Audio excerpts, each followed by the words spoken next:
Joining us now on the Deseret First Credit Union hotline is BYUtv dual threat analyst Blaine Fowler. It is all about basketball today, Blaine. And I want to remind you, my friend, over the last 2 years, I think I may have been the lone flag bearer for this BYU basketball team, saying they've still got a shot to get in the NCAA tournament as an at-large team. And here we are again. People saying, you're crazy, Spencer. How can you possibly think that?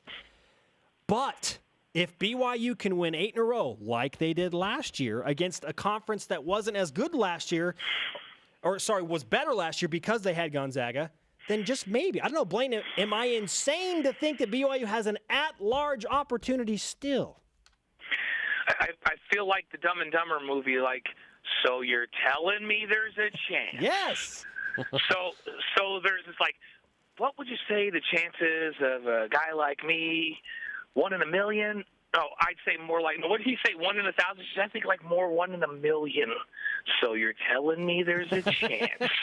That's you, Spencer. So here's Spencer. Spencer is a Jim Carrey is what he is right now. With better teeth. No, so yeah, way better teeth and a better haircut, I might add. Let's admit it. Spencer's a handsome man, and Jim Carrey in that movie made himself not handsome. So I could say it. I'm man enough to say Spencer's a handsome man. Hey, thank you, Blaine. Thank you. So here's the deal, Spencer. There is a chance if they've got 6 regular season games left. The problem is the only decent RPI game left is Gonzaga, and they get them at home. And then they go into the tournament, and what you're saying, Spencer, is if they win out and get to the tournament finals, so they win 8 in a row, is there a chance? You're not crazy. There's a chance. It's a big long shot now because their losses were bad RPI losses. So their bad losses, Pacific and Portland, outweigh their good wins, their St. Mary's and their Gonzaga wins. But if they win 8 in a row, that means they're going to get a win against Gonzaga, which is a good win on a national scale, even though Gonzaga's RPI is not what it has been. But climbing. Last time I looked, they were around 60. But they're climbing, so that could look good in the long run. St. Mary's is a team with some national respect, even though their RPI, they were in the low 50s last time I looked yesterday. 52 is where they were yesterday. It's a really good basketball team. So if they win an 8 in a row, that means they're going to get a win over Gonzaga in the regular season, and either St. Mary's or Gonzaga in the tournament. And if they were to lose to one of those two in the tournament finals, it's still a long shot, but there is a chance, Spencer. I think you're right. There's still a chance. If they want to remove all doubt, they just go and win the tournament. And you know what? I feel like this year they have as good a chance or maybe a better chance to win that tournament than any year in the past. And that's just because Gonzaga doesn't have the guard play that they've had in past years. There's no Bell. There's no Pangos at that guard line. And Karnowski's out. And so they're not invincible going to the tournament.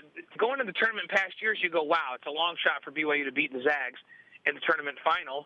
I think St. Mary's, I really, really like that team because I think they're balanced and they're plug and play and they're really smart, but they're young. And I wonder in the tournament, do they get a little bit shell-shocked like they did in the second half of the game in the Marriott Center? So to me, BYU absolutely has a chance to win that tournament because they've already proven they can beat any team in this league on any given night. Consistency's been the problem. If they can find 3 days in a row, I think their best shot to get in the tournament is to win the WCC tournament, and that's not that crazy an idea. If BYU wants to get into the NCAA tournament in a non-automatic situation at large, in my opinion, they have to win the 6 remaining regular season games and get to Tuesday night. Do you share that opinion? Absolutely. And then it's still a long shot. It's still a long shot. Just because when you lose to number 249 and 246, especially 246 on the road late in the season, I'm talking about RPI of Pacific, of course, and Gonzaga's just not as high. In the past, if you had a couple of wins against Gonzaga and they were a top 10 RPI team, that alone got you into the tournament. Did last year. But Gonzaga's not what they were in terms of national power rating and all those kinds of things. And so I think that you've got a chance at 25 wins. Absolutely, Jeremy, you have a chance. But it's still a long shot. Your only sure thing is to win that tournament at this point. So what does BYU need to do to win the final 6 regular season games? Like, what changes need to be made so a Portland and a Pacific don't happen? Well, first they have to beat San Francisco on the road this week. That's a really, really important game. It's a little bit of a scary matchup. But from a concept of what they need to do, they need to get Seljaas healthy, and they need to play with some consistency. It's okay for one of the guards to be off. So it's okay for Emery to have an off night. It's okay for Fisher to have an off night. But it's not okay for him to have an off night on the same night. And they've had that a couple of times, and so you just say unfortunate timing, because that, what's the chance that both guys are going to struggle? And what they found kind of in the last month was that Seljaas could be a good guy to offset that, and then unfortunately he gets hurt. So they need a healthy Seljaas, and I think you're going to get that, especially going into the tournament. And you need to have only one of those guys have an off night at a time. If only one's having an off night, they can beat anybody in this league. With one guy missing, they can beat anybody in this league. Blaine Fowler with us on BYU Sports Nation, dual threat analyst. You can listen to Blaine and watch him on BYUtv when the Cougars take on the Dons of San Francisco on Thursday night, 10 p.m. Eastern Time, 8 Mountain Time, right here on BYUtv. Blaine, straight up, will BYU make the NCAA tournament? I actually think they're going to win the WCC tournament. Is that just a dream, or I just feel like they've got a really good shot to win that tournament, and if they do, then they're in the NCAA tournament. And we don't even wait to hear what the matchups are and the seedings are, because they win the automatic bid. That's the way I think they get in. We've been big picture. Let's hone in on what's going on with this team right now. You talked about the consistency from the guard line. What else do you think needs to improve for BYU to be able to make a run here at the end? They've got to get a mindset that they're going to defend and consistently defend. We know that they're capable. On the road, up in Spokane against Gonzaga in a really, really tough environment, they didn't make shots, but they really toughed it out and played good defense. Their rotations were on time. They were consistent. They funneled guys to the shot blockers. Kafusi played fantastic. They made free throws when they had to make free throws. So I think the first thing is they've got to get a toughness mindset that, hey, it's not going to be hard to get this mindset. Hey, it's us against the world. We've got to win everything down the stretch. Everything is like a tournament game, and because of that, we have to give an effort on defense, like we did at Gonzaga every single night down the stretch. But you can do that. Defense is a mindset. You don't have to make shots to play great defense. You just have to give effort and be smart. I think they can do that. They've got to do that. And then they got to start out. They got to get the thing back on the rails with a win in San Francisco. And they're a tough team. I can tell you this. San Francisco feels like if they play the game exactly the same way they did in Provo, they'll win in San Francisco. Yeah. So BYU's got to be better defensively. Devin Watson went to the free throw line 15 times in that game. He's so hard to stay in front of. He has 25 points. The problem is he's so good with the ball in his hands, and they've got so many guys. I mean, think about it. Dirksen, Boyce, Foster, Renfro. I'm trying to think. Ofebu. Who else do they have out there that can knock down threes? Oh, Djordjevic can. I mean, they have so many guys that can hit threes that if you can't get your rotations down and get in front of Devin Watson, then he either gets to the free throw line or he kicks it out and there's guys knocking down threes. Remember, they won 102-92 at home. BYU did against this team. I mean, I really believe that team thinks, hey, we don't even have to change our game plan. We play like we did in Provo, and they don't have the advantage of the home floor. We will win in a shootout. So BYU, right off the bat, has to get a defensive mindset and decide that they're going to shut teams down and get some stops. That's what has to happen. That's the biggest mindset change that has to happen down the stretch. They need to get better defensively. For the record, BYU has never lost against San Francisco while they have been a member of the West Coast Conference. 4 road wins by 1, 4, 7, and last year the Cougars won by 31 on the road. So that's the aberration. We throw that out. What is it about that gym and that team that makes it so tough to win for BYU, that makes it a close game? It's because San Francisco wants to play at the same place that BYU does.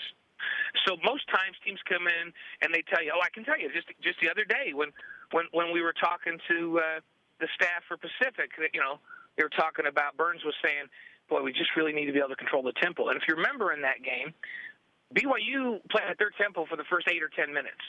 And then for the rest of that game, it got slowed down. It became a half-court game. That was at Pacific's pace. It's hard to make a team play at your tempo. So San Francisco is unique in that they go, hey, this is exactly what we want to do. Yep. We want to get up and down the floor. We want to run. We want to shoot threes in transition just like BYU does. So it can become a shootout game. So San Francisco's not playing at an uncomfortable pace for them. They want it. And they're going to make more shots at home than they do on the road.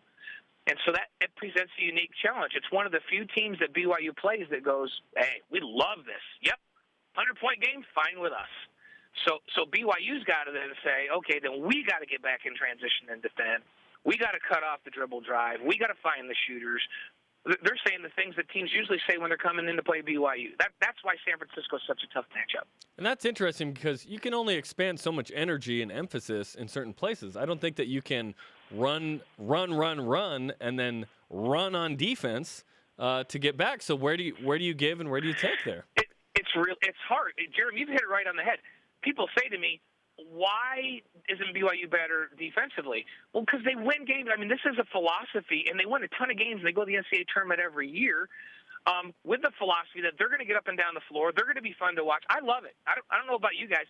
Would you rather watch that, or would you rather watch a team that's just a lockdown defensive team and scores in the 50s or 60s? How about Wyoming last year? Wyoming, I did a bunch of Wyoming games last year for ESPN.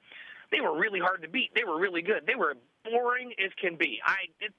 Who wants to watch that, right? Exactly. And so by philosophy, BYU wants to push it. They want to be exciting, and they've won a lot of games that way. But what you can't have when you have that philosophy is you can't have inconsistency with multiple guys on the same night. And they've had that a couple of times this year. They don't usually have that. That's an aberration for BYU and for Dave Rose in this program. This philosophy has been sound. It's worked for 11 years. It's just really unfortunate. They've had a couple of nights in games that they should match up well where multiple guys have off nights on the same night. I don't think BYU needs to change their philosophy. But Jeremy, you're right. You can't play at pace and then go down on defense and be really, really good defensively, because the teams that are locked down defensive teams, they rest on offense. So they come down and they slow it down and they use the shot clock and they rest on offense and they run a set in the last 9 to 10 seconds of the shot clock. So they rest 20 seconds and shoot it. That's how you do it. Very few teams run up and down the floor and score in the 80s and play lockdown defense. Only ones I can think of in a long, long time are like those old UNLV teams that were just so quick, so athletic, and so deep that they would run down the floor, and then they go back and they get their hands in the passing lanes and they'd steal it and they'd run back down the floor again.